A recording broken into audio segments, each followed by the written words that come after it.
UBC studios in Kampala. This is Good Morning Uganda Extra.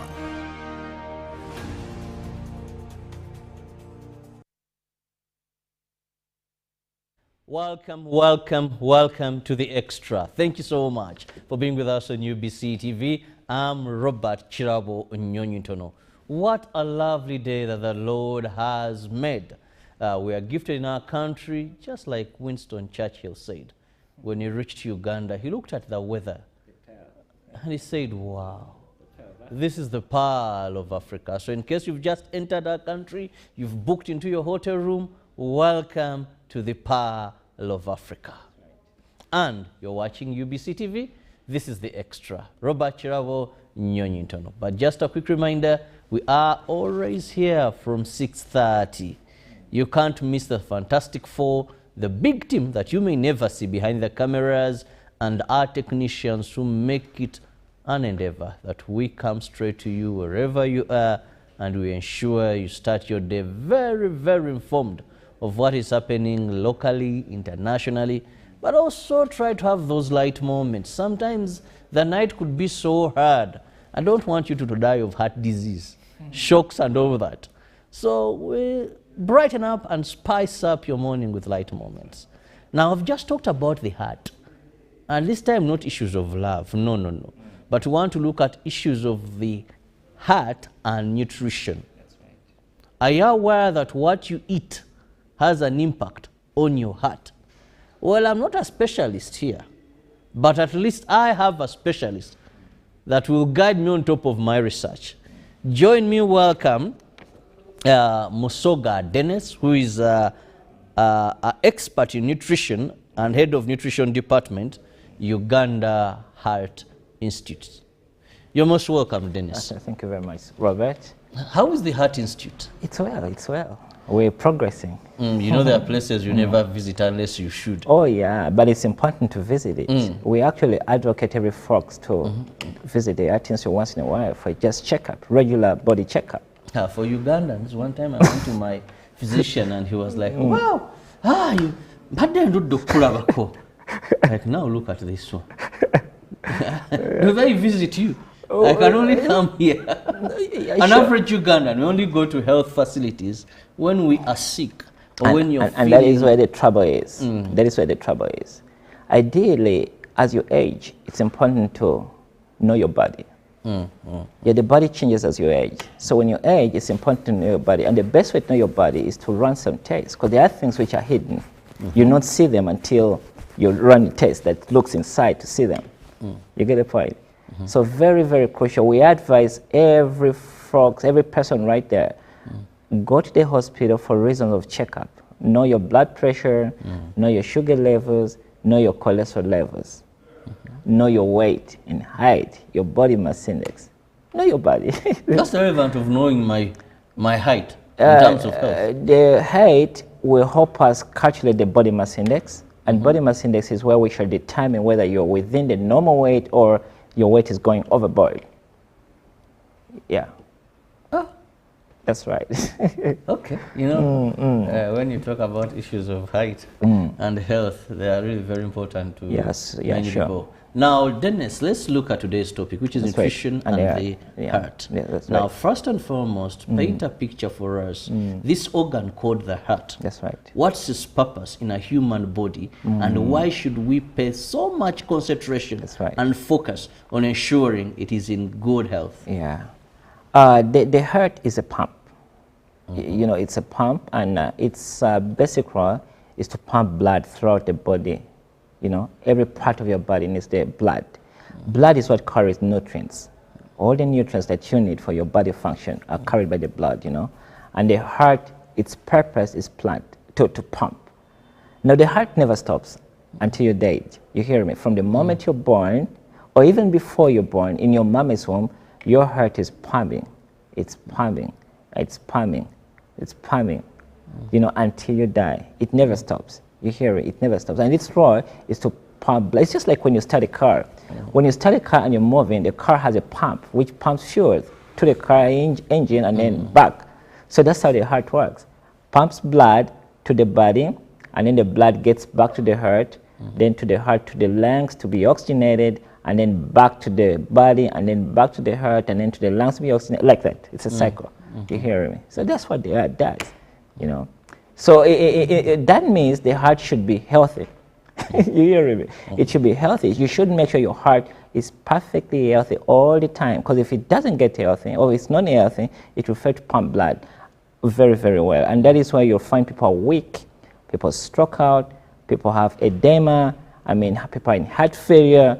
You're hearing sometimes the heart is sick, like it's big in size, or because they're not taking care of it very well. So it brings about complications if it's not taken care of very well. Yeah. Now, you've talked about the complications. Now, let's go to nutrition Right. and the heart. Where do the two link and connect?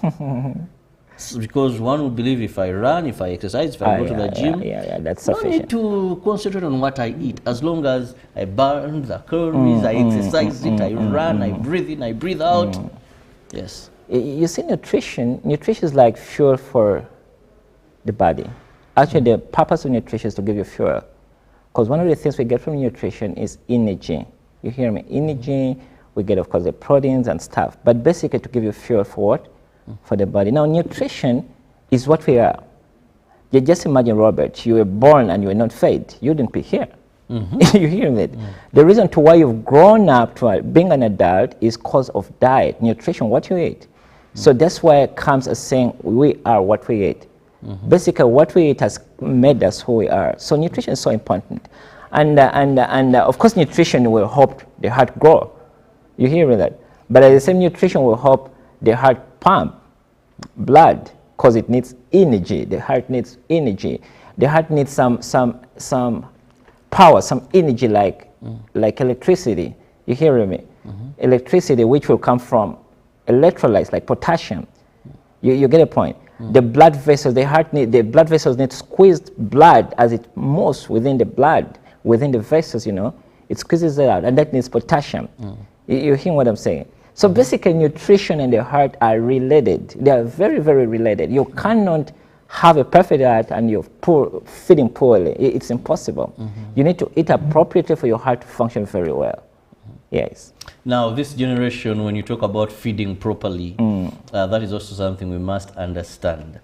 Because one will tell you that our great fathers fed properly.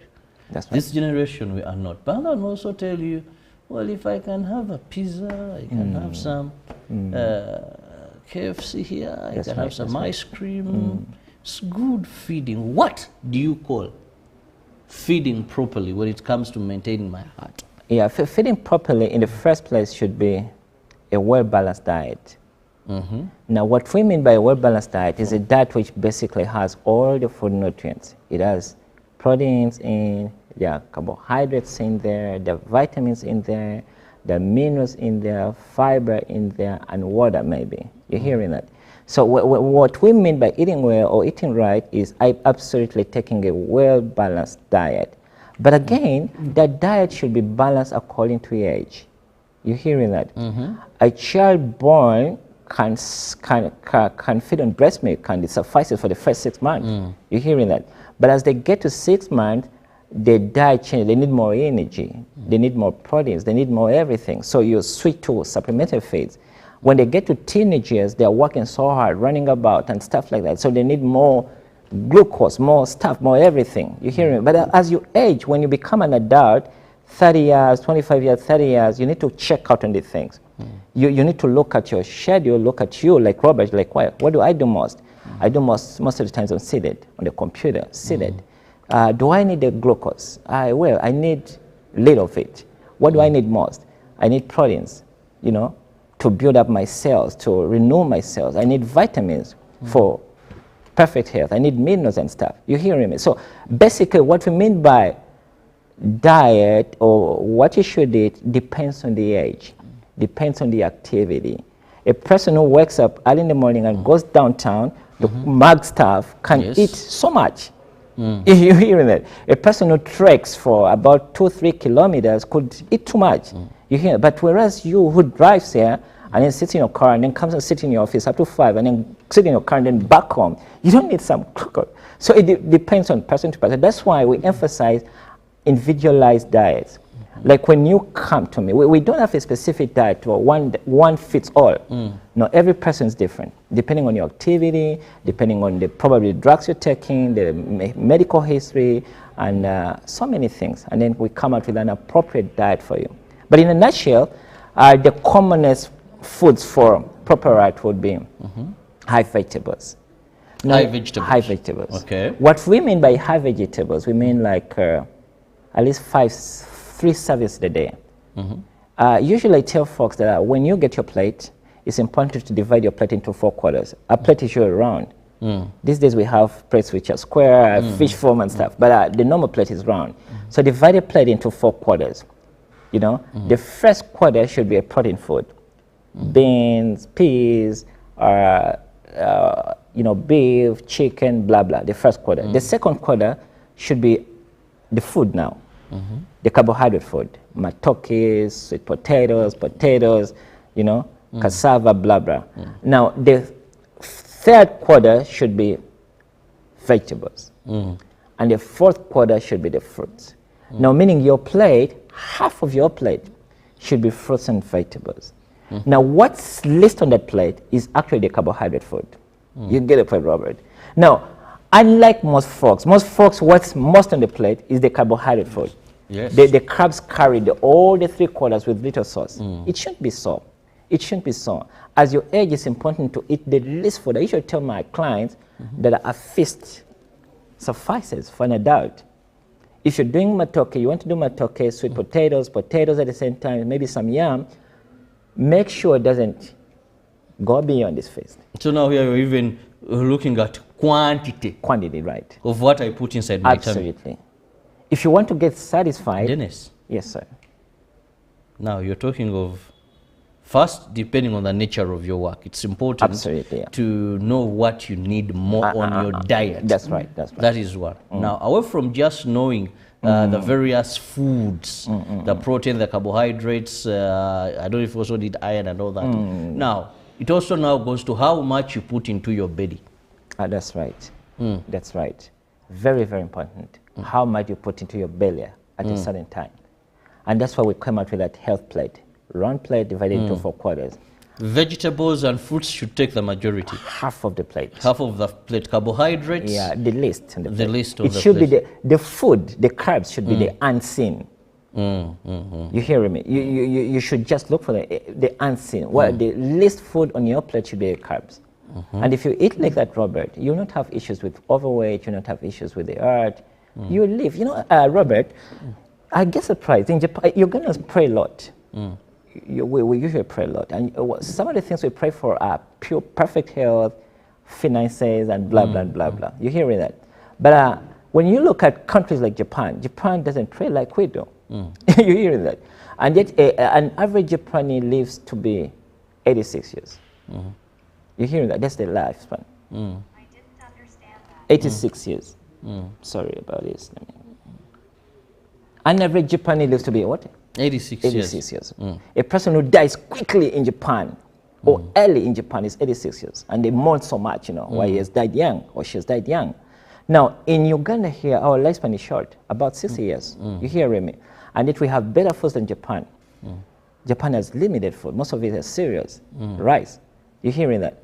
We have a lot of food here, but we live short, we live poor. And why? Does it mean that God loves Japanese more than he does to Ugandans? No. It's because of the way we diet, our lifestyle. In Japan, you bear me witness, Robert. In Japan, if you looked at a plate of a Japanese, most of it is sauce. Most of it is sauce. They actually rarely eat carbs. Sauce, some spices, some vegetables, even Indians. But here, the food. I've once worked for a friend who is an Indian, and he would carry food to work, but he would look at what he has brought to eat for lunch. This was little, right? It was always disturbing me. I'm like, and one time I even asked him, do you lack food in your house? Because a mature man, a wife would prepare, you know, these funny food containers, metallic, that's right. you know, like 2 2 of them. And during lunch, then water, plenty of A lot water, of not water, juice, right. Yeah, a lot of water. water, yes. The last time I would come with my good thing of juice and then send for good food. This person carried something so small, and So I was no small. wonder these people, many of them are very tiny. Oh, yeah, oh, yeah. Because they eat so less. Oh, yeah, that's now, we are having an expert in nutrition. Now, we've right. talked about quantity and quality That's right. of what you should be eating for healthy heart. That's right. Now, let's look at the eating timetable, if it yeah. also matters. Oh, yeah, it matters, of course. Yes, the duration, It matters, of course. the schedule. Because for us, we know many people today, when you come to office, you go to the canteen or you make a phone call, Katogo arrives with the bienda. You know? That's around 10 a.m. That's around 10 a.m. You enjoy that. Then fruits come around midday. Then you're out for lunch. You have your lunch. Then if you're still around, there's evening tea or something around there comes in right, for your that's right. tummy. Then for some men, when you drive out of office, you go for evening lessons. You know, you may go for sauna. Many today go for sauna. Then in sauna, you call for Moroccan. Then there's this. Then a beer or two. Then again, you drive home. Madam will ask, where did you eat from? Then you dive into food. Then you end up sleeping the entire night. That's right. That's so, how should the spacing be? Ideally, every 3 hours, somebody should be eating something. Every 3 hours. Every 3 hours. Starting from the time you wake up. We expect a person to wake up by 6. And take your breakfast. Breakfast shouldn't exceed 8 a.m. Yeah, what we call breakfast shouldn't exceed 8 a.m. Anything after 8 a.m. is not breakfast. It's something else, maybe brunch or break tea or stuff. But breakfast should exceed, and it's very important. Now, breakfast is a compound word which comes from 2 words. There's break and then fast. There's something that you last ate at about 8 o'clock in the night. So you've been fasting the whole night, for about 6-8 hours. So when you wake up, we expect you to break that fast. So that makes it the most important meal. It shouldn't be missed. I mean, if you do miss a meal, don't miss breakfast. It's very important. It kick-starts the day. It's just like when you're traveling to Lukunjiri or wherever. You got to put in a full tank, right? Yeah, you got to put in a full tank because it's a long journey. You hear that? So in the same way, you've woken up early in the morning at 6, and then you have a long journey which ends probably at 9 p.m. So you got to sit down, eat your breakfast before 8 a.m. very well, and it should be balanced. There should be a protein in there, there should be a carb in there, there should be vitamin, and then minerals in there. You hear me? And maybe water. And after eating, Which foods give us the minerals? vegetables and fruits. Nakati, dodo, sukuma wiki, spinach, celery, carrot. Those all have minerals, Those are minerals. So that's breakfast, and then break tea. We expect adults like you and I to take a fruit or vegetable. That's around 10 a.m. A fruit or vegetable. Then lunch with your plate in perspective, It's the 4 divided into 4. Divide into 4 Where you have the quarters. fruits, you have the vegetables, you have the carbohydrates. Yes. And what else did we say? The sauce. The sauce. Yeah, the protein sauce. The protein. So your lunch between midday and 1 or 1, and then an evening snack should also be fruit and vegetable. Your dinner should be very light. Very light. That's before 8 a.m. Why should dinner be very light? Because you ain't going to do nothing in the night. You're going to be asleep in the night. So there's no need for taking too many calories. So what time should I have dinner, or should I feed last? Before 8. Before 8. So that your tummy is not full. You don't go to bed with food. You hear that? Yeah. Basically, that's the timing. Every 3 hours, have something to eat. Like I said, vegetables and fruits are taking the biggest part. You're taking them break tea, you're taking them between lunch and dinner, and then you're also taking them within the major meals, the main meals. So it covers the biggest part. And once you eat like that, Robert, you never say hypertension, you never say heart disease. Never. Never. Very interesting talk I'm having here. I hope you're also following when it comes to eating, because you are what you eat. That's what I'm being told by the expert here. And we're looking at nutrition and the heart, Believe you me, if you visit the Uganda Heart Institute, what you find there leaves a lot to be desired. That's when you know that really people are having challenges with the heart. And like you said, it is a human pump.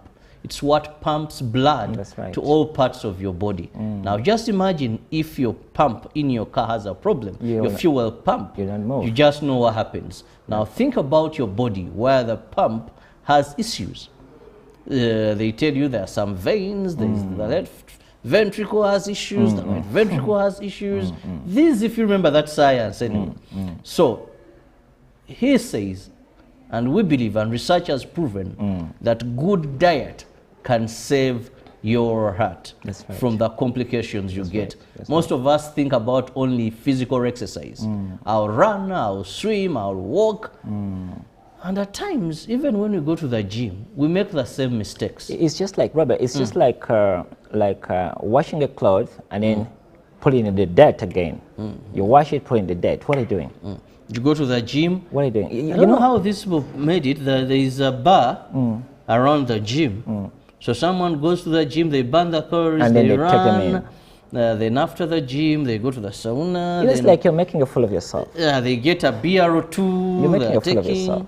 Then sometimes there's this short meat also, it is present there.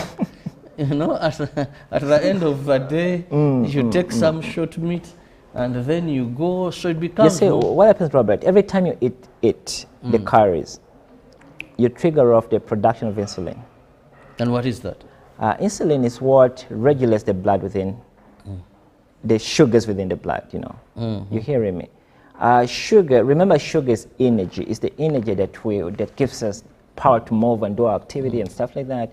And now what happens is that every time you take in food, that sugar has to be controlled. There is a norm. You hearing me?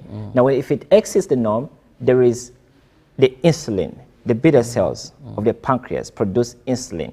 And that insulin is to regulate the what? The sugars, to bring it back to norm. You hearing me? Now, if you excessively take in, like what you said, you're eating too much because you know you're going to burn it, you're going to overwork the pancreas.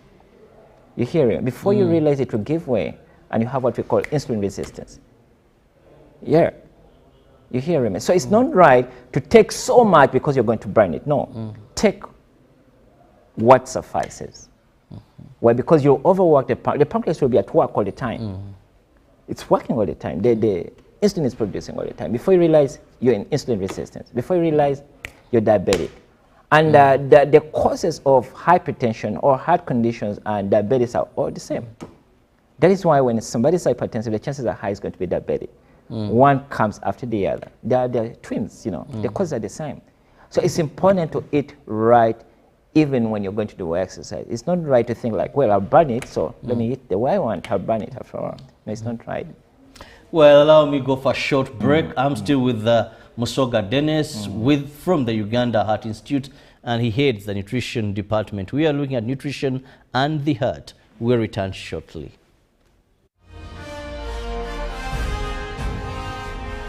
Live from UBC Studios in Kampala. This is Good Morning Uganda Extra.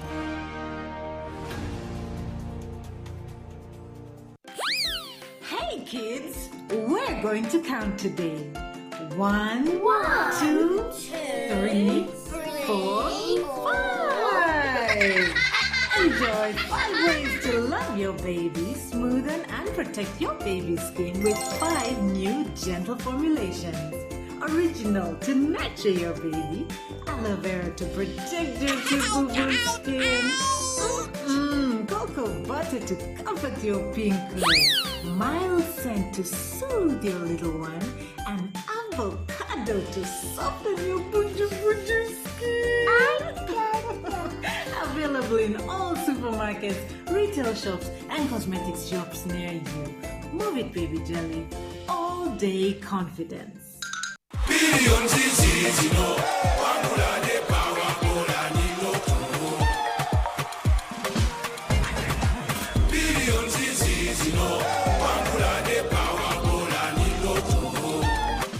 Omo mwoleso gaggadde ogutuumiddwa East Africa UK Tourism and Culture Expo 2024 guguno nga kakubeerawo ennaku z'omwezi 8 n'ennaku z'omwezi 9 omwezi gwa Novemba 2024 wansi w'omulamwa okuwagira ebyobulambuzi ng'engeri y'okutumbula obumu n'enkulaakulana awo ku WTM London ku Rembrandt Hotel 11th PI South Kensington London SW7 2RS United Kingdom. Tickets abasuubuzi mukyasasula pawundi 10 ate abaneetaba mu mwoleso bakyasasula pawundi 3 okumanya ebisinga okuba ku ssimu kasaalaba 256 787 096 00 oba kasaalaba 254 795 806 969 kyali ya www.eaukTourismExpo.com okwewandiisa.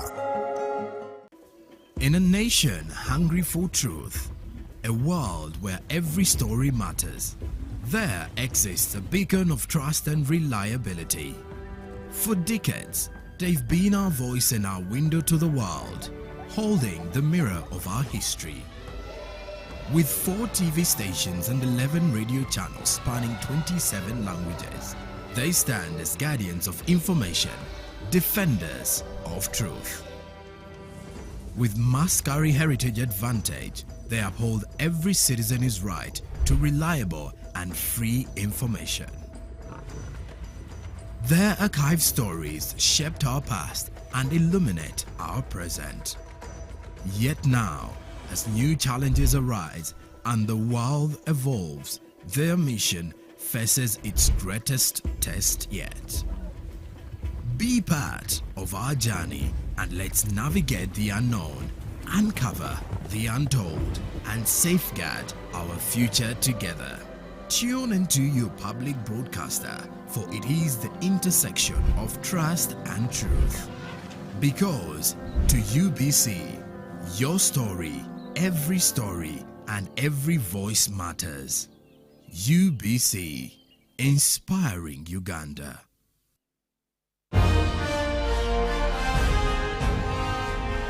Live from UBC Studios in Kampala, this is Good Morning Uganda Extra. Welcome back from that break, and much thanks for being with us on UBC TV. I'm Robert Chirabo Nyonyitono. That is in case you have just joined. But like I said earlier, we are always here every weekday from 6:30. So kindly make it a date with us. We want to start your morning, your day, with us on UBC TV. Now, it is the Extra, an extension of Good Morning Uganda, and we are looking at nutrition and the heart. And joining me on set, I am with Musoga Dennis, who happens to be the head of nutrition, the Uganda Heart Institute. Now, when we talk about the heart, hypertension comes to many people. That's right. Many call it pressure. When you tell someone I'm hypertensive, they may think so much. But when you well have these issues, first, what is this? I don't want to call it a disease.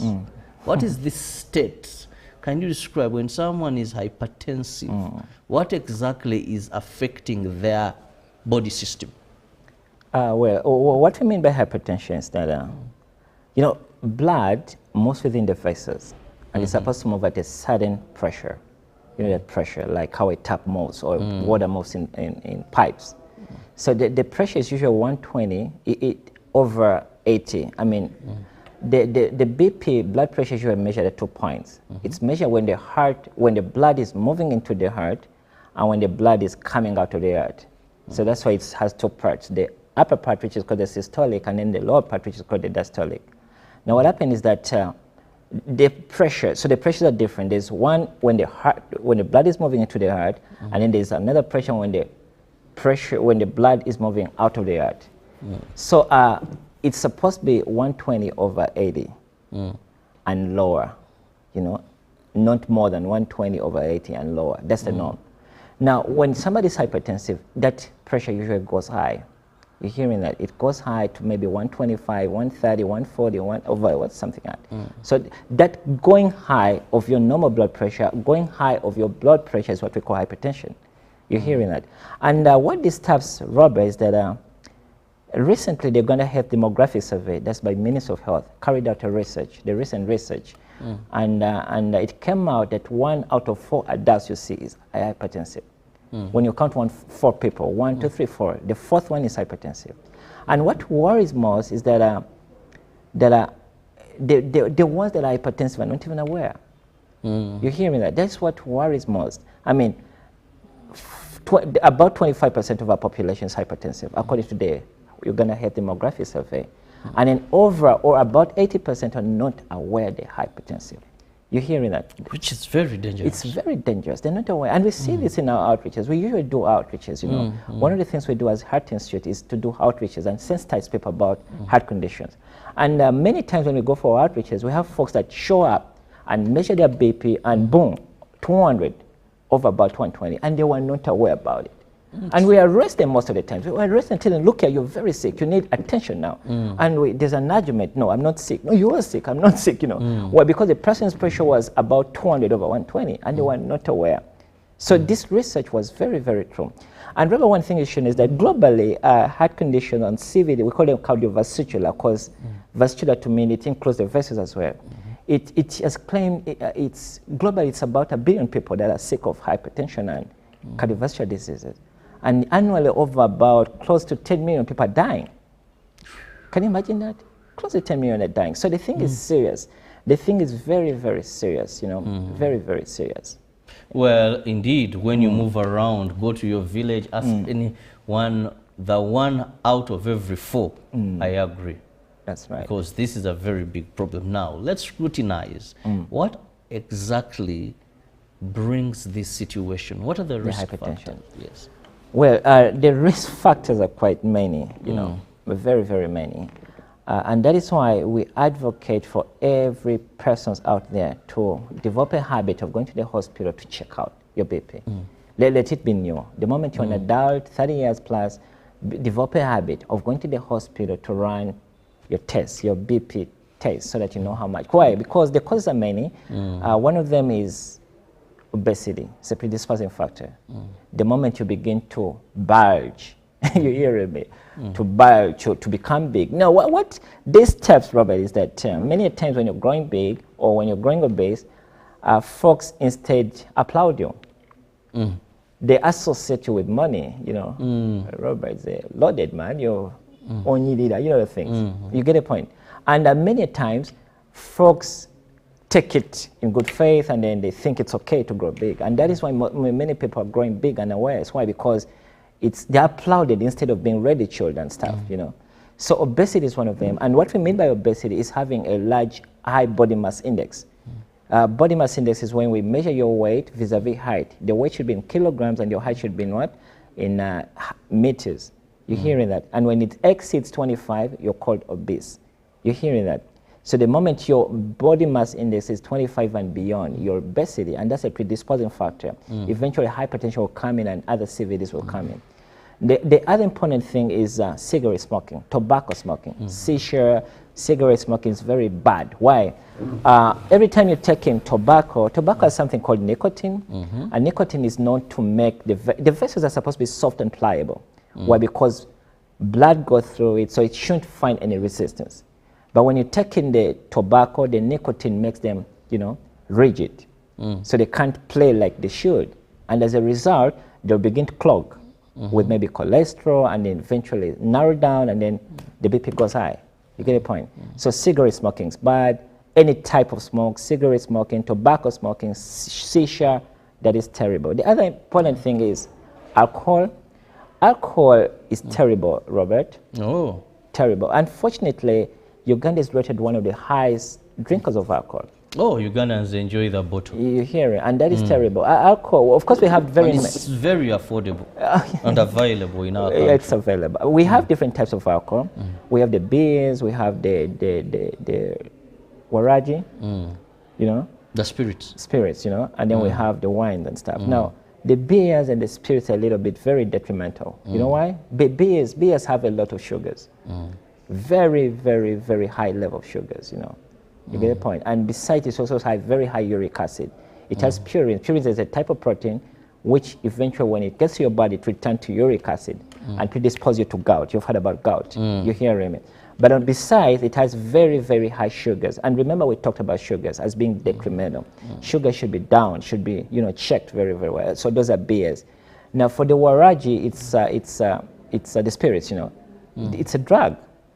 You remember in COVID, we used to use it to, you know, disinfect our hands. It's a drug, so it will burn your liver. It's an alcohol. It's a drug to burn your liver. You know, it will burn your liver. For wine, we recommend some. I've seen many who take it, even affects the lips. Absolutely, it will burn them. You look at someone's lips and you get a point. tell you, that is waraji. It burns the lips. Now, just imagine when it slopes under them. And it will burn you. It will burn your liver. Then the wine's a little bit good, especially the dry red wine. The red wine is good. Why? Because it's made out of grapes. It's made out of fruits, you know. We actually recommend a glass every day if you must take. You hear a glass of about 200 mils, not to get drunk. A glass of about 200 But mils. for your digestion. For your digestion, for your heart as well. It's very good for the heart as well. So we may recommend some red wine, but the dry type. The dry type meaning that it has less sugar. Yeah, that's what we call dry red wine. That's okay. The other important thing that could cause hypertension is diet. A diet high in sodium. Where does sodium come from? Sodium comes from basically salt. Salt should be reduced as much as possible. Now, what happens with salt is that every time you're taking too much salt in your body, you increase the fluid, including the blood volume. And the moment the blood volume increases, the pressure will go high. You're hearing it. The pressure will definitely go high. It's just like increasing water in a pipe. The same pipe, when you increase the volume of the water, the pressure will go high. So the same way, if you increase the blood volume, the pressure will go high. And sodium does that. Where do we get sodium from? Sodium is so common in salt. Salt comprises sodium and chloride. You hear me? So the more you take salt, the more you increase your sodium levels in the blood, and the more the blood volume will go high, and the more the pressure will go high. So we recommend people to reduce salt as much as you can. That means the foods you don't have to put salt on. For instance, if you're taking avocado, don't put on salt. If you're taking a boiled egg, don't put on salt. If you're taking, vegetable salads, kachumbari, don't put on salt. You're hearing that? Salt should be reduced as much as you can. We recommend, WHO recommends about 2.4 grams of salt in a day, and that is a teaspoon. You're hearing that? A teaspoon. And if you have other factors, predisposing factors, if you're probably hypertensive and obese, you have obesity, you're obese, and if you have diabetes, then that salt should go down as well. So in a whole day, we recommend about 2.3, 2.4 grams or so, and that's very little. Yes. Remember, every food almost has sodium, That means it's very little. That means you don't have to add salt in your food in case you didn't find salt in there or in case salt is low. So sodium is very key. The other thing we look in diet is increase the fiber. Where do we get the fiber from? Fiber is the undigestible part of food. It's an undigestible part of the food. It fills the stomach, and then it checks your satiety. You'll get satisfied by reason of fiber, but it also checks the glucose levels, It also checks the cholesterol, levels. So fiber is found in whole grain cereals like brown rice, brown posho, or in vegetables and fruits. So increase your fiber content. The other thing about diet is that reduce the fats, especially fats, what we call saturated fats, the fats from animals. Okay. Ghee should be stopped. You hearing that? Any fat that's not clear, any fat that you can't see through, Robert, you don't choose it to fry. So pork should be? Pork, if you're taking pork, eliminate the fat content. Chicken? Get the skin off. Is that, Egg, get the yolk out. You get the point. We're reducing animal fats. Yes, sir. You buy your kilos, remove the Absolutely. You get it off from. You cut your... Even from the butcher, tell the person to give you only lean. The beef. No fat. Leave it to the butcher. Skin, get the skin off. Throw it away. Give it to the cat if you have cats around. Or the babies. Babies need it. You're hearing that? But for you as an adult, reduce the animal fats as much as you can. Any oil that you can't see through, don't choose it to fry. That's why we recommend olive oil. There was a study which was done. It was called the Predimed study. It was done back in Italy and Spain. They did a study. They were testing some diet called the Mediterranean diet. They tested it on about 7,000 folks, women highest. Women, they were about 58%, and And there were 3 diets they were testing. There was the normal diet, like some folks were put on a normal diet to eat the way they wanted, and then other people were put on the Mediterranean diet with a lot of oils, olive oil, and others were put on a Mediterranean diet with a lot of nuts. You're hearing that? So after a few years, they came back to check. These folks had predisposing factors. They were obese, they had what would bring the hypertension and stuff, but they were non-hypertensive. So when they checked them after 3 years, the people on these 2 diets, the people on Mediterranean diet with a lot of nuts, and the people on a Mediterranean diet with a lot of olive oil, they were fine. And then the folks that were left on the normal diet, they were already hypertensive, they already had cardiac failure and blah, blah, blah, blah. They were sick. You hear me? So diet is so important. Diet is so important. The other thing which is so key is physical exercise. Endeavor to do physical exercise. Exercise burns off the calories. You know the heart is a muscle. Yes. The heart is a muscle. So when you do exercise, you strengthen it. You really, really strengthen it. That is why most athletes, their BP will always be lower than what we expect. You get a point? If you brought an athlete and measure their BP, it will be about 100 over about 70, sometimes 95 over 70. You hear it? And the guy is perfectly normal. Why? Because he has trained his heart so much. The heart is perfect. It's a muscle. So physical exercise is so important. Go swimming, go play tennis, go play basketball. And it's also important. Take your children to schools that have space. Robert, take your children to schools that have space. So they can run around and exercise. Absolutely. This business of taking kids, you know, in school that are on 100 by, 12 decimals, that's terrible. It's a certain building, double A certain building, and kids are so squeezed. They even put notices around, don't run. Why? Because they know when they run, they're colliding to each other. You hearing me? Take your kids to schools that are big. You hear me? Even from kindergarten, make sure the school that you're taking your kid, the kid is able to run, the kid can play basketball, the kid can play tennis, they can play soccer. You hear that, Robert? Very, very important. Exercise effectively. Exercise. And besides, it's even rewarding. If your child started playing soccer at a young age in kindergarten, he may be the next, what are these soccer guys? The next Ronaldo. And you'll be rich. Robert, without struggle. You hear me? Without struggle. So it's important. Do the things. We talked about alcohol. We talked about salt consumption. The sugars. Reduce the sugar. What do we mean by sugar? Sugar comes from sugar itself.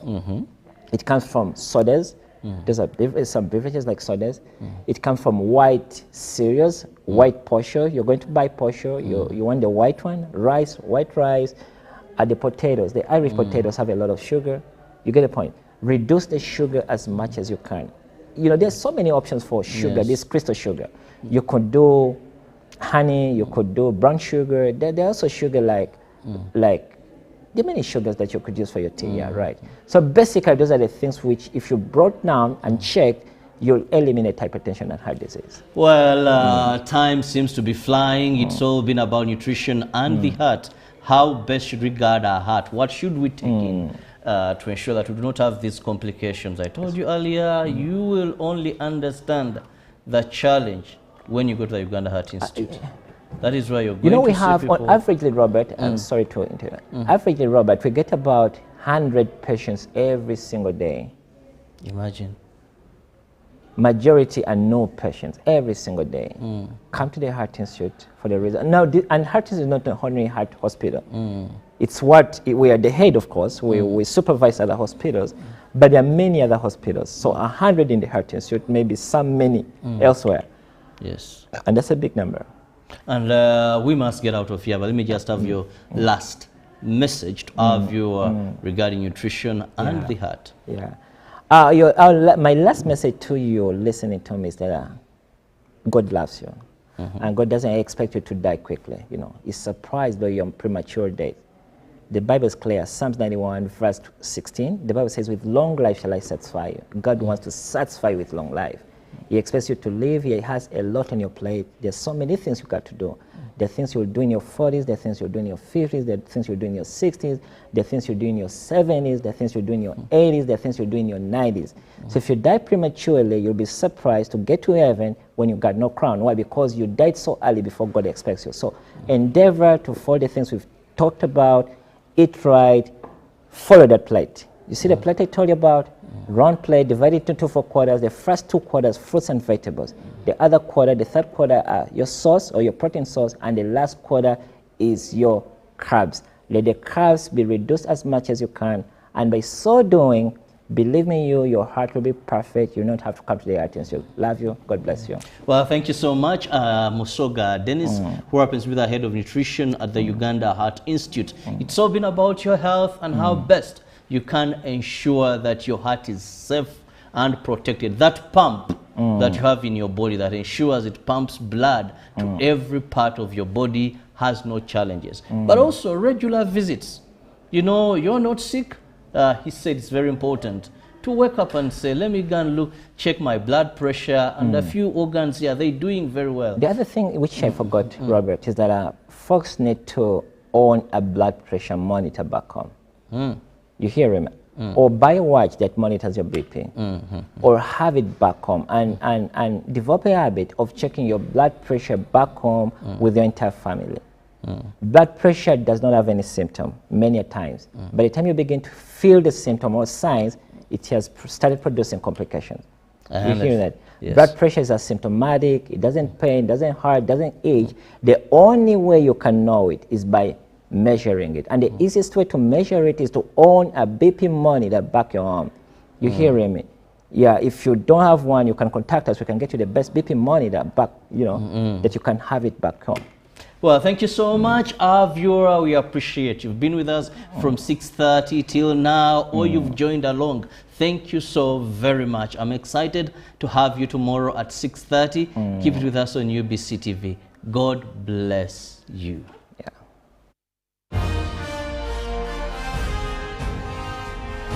Live from UBC Studios in Kampala. This is Good Morning Uganda Extra.